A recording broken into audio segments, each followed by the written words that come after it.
everyone, on behalf of River Smart, welcome to the Arana Mutual Macquarie River Fishing Classic and Carp Muster. With special thanks to our major sponsors, Arana Mutual, the IWRA, Dubbo Marine, the Garden Hotel. This catch and release fishing comp for Murray cod and yellowbelly is your chance to help us raise money to make the Macquarie a better place to fish. While you're out there fishing, take a Clean Up Australia bag with you and pick up anything you see.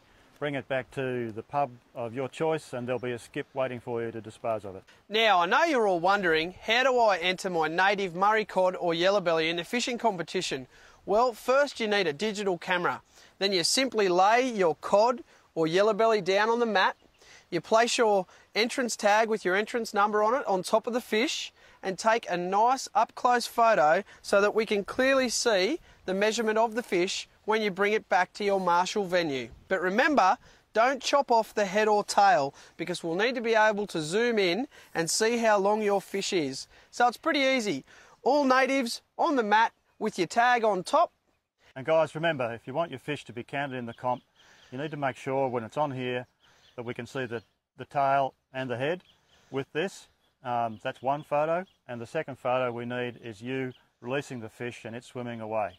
Yeah, that's right, Bill. We need two photos, one of the fish on the mat and one of you letting the fish go because it is a catch and release comp for all native species. It's also important that you're aware when you're out there fishing that there's some endangered species you've got to look out for.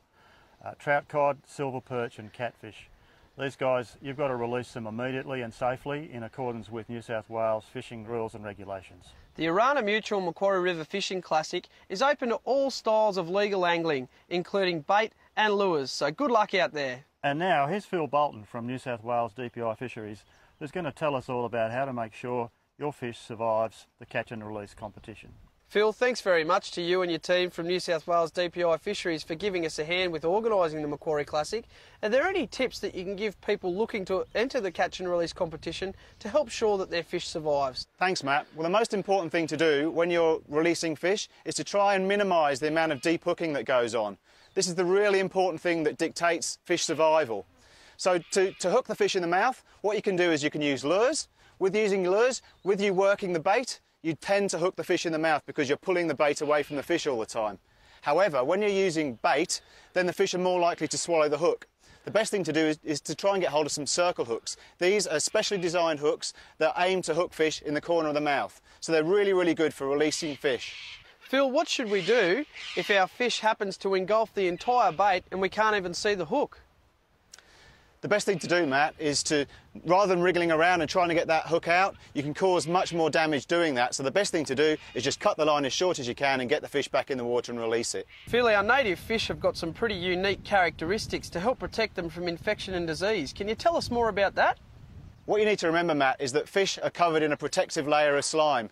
That's their primary defence layer that keeps the pathogens away from them in the water. So what you've got to do is make sure that remains intact when you handle the fish. And what can we do to help ensure that that barrier stays in place? Yeah, there's a few things you can do, Matt. You can use an EnviroNet style net. These are special nets that are designed for catch and release fishing, and they don't have knots on them.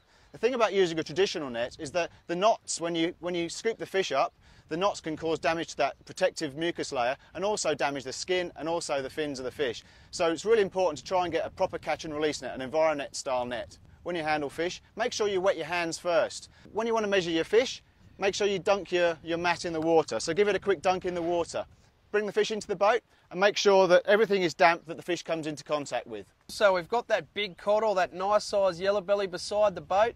What should we do with the netting to the releasing process to help ensure that our catch survives? So the best thing to do, Matt, is once you've got your fish secured in your landing net at the boat side, the best thing to do is keep it in the landing net in the water whilst you get your unhooking gear ready. So get your mat out, wet your mat. Get your pliers ready to go and also get your camera ready so that when you pull the fish out of the water, it's out of the water for the least amount of time. Remember, when you pick your fish up, remember to cradle the fish. Don't just pick them up by the jaw and the belly. Try and cradle them like a baby when you're handling them. That's the best thing to do so that you don't cause any damage to their internal organs. When you want to release the fish, think about where you are. Look at the current. Try and get the fish to face into the current so that it's getting a good flow of water over its gills. Make sure it's ready to go before you release it back into the water.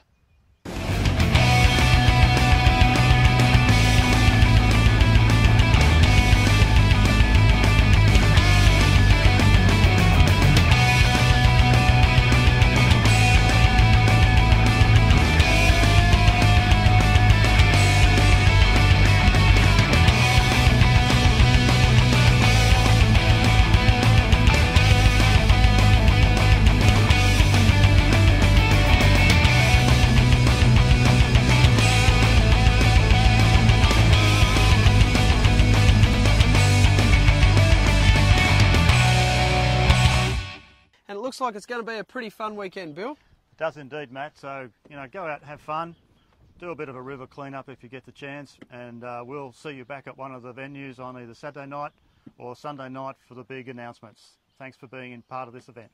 Thank you.